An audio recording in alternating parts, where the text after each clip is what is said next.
উঠেছে ভারতে ইতিহাসের ঘুম ভাঙানিয়া কণ্ঠ। বঙ্গবন্ধু ছড়িয়ে পড়ল বাংলার আকাশে বাতাসে, পৌঁছে গেল ইতিহাসে। 7 বছর ভাষণ। আজ দুঃখ ভারাক্রান্ত মন নিয়ে আপনাদের সামনে হাজির হয়েছি। আপনারা সবাই জানেন এবং বোঝেন আমরা আমাদের জীবন দিয়ে চেষ্টা করেছি, কিন্তু দুঃখের বিষয় আজ ঢাকা, চট্টগ্রাম, খুলনা, রাজশাহী, রংপুরে আমার ভাইয়ের রক্তে রাজপথ রঞ্জিত হয়েছে। আজ বাংলার মানুষ মুক্তি চায়, বাংলার মানুষ বাঁচতে চায়, বাংলার মানুষ তারা আত্ম অধিকার চায়। 1952 সালে রক্ত দিয়েছি, 1954 সালে নির্বাচনে জয়লাভ করেও আমরা বইতে বসতে পারি নাই।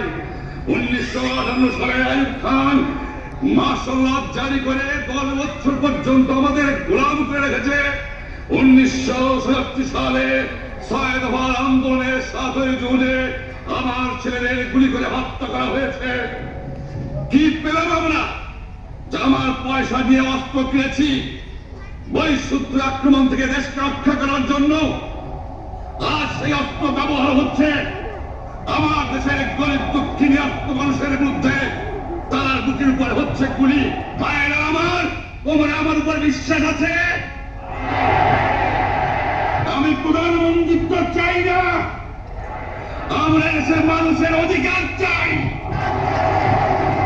আর যদি একটা গুলি চলে, আর যদি আমার লোকের উপর হত্যা করা হয়, তোমাদের উপর কাছে আমার অনুরোধ হইল, প্রত্যেক ঘরে ঘরে তুল্য করে তোলো। তোমাদের যা কিছু আছে তাই নিয়ে শত্রুর মোকাবেলা করতে হবে, এবং জীবনের স্তরে রাস্তাঘাট যা যা আছে সব কিছু আমি যদি হুকুম দেবার নাও পারি, তোমরা বন্ধ করে দেবে। 7 কোটি মানুষকে তাবা রাখতে পারবো না। মনে রাখবা, রক্ত যখন দিয়েছি, রক্ত আরো দেব। এদেশের মানুষকে মুক্ত করে ছাড়বো ইনশাআল্লাহ। এবারে সংগ্রাম আমাদের মুক্তির সংগ্রাম, এবারে সংগ্রাম স্বাধীনতার সংগ্রাম।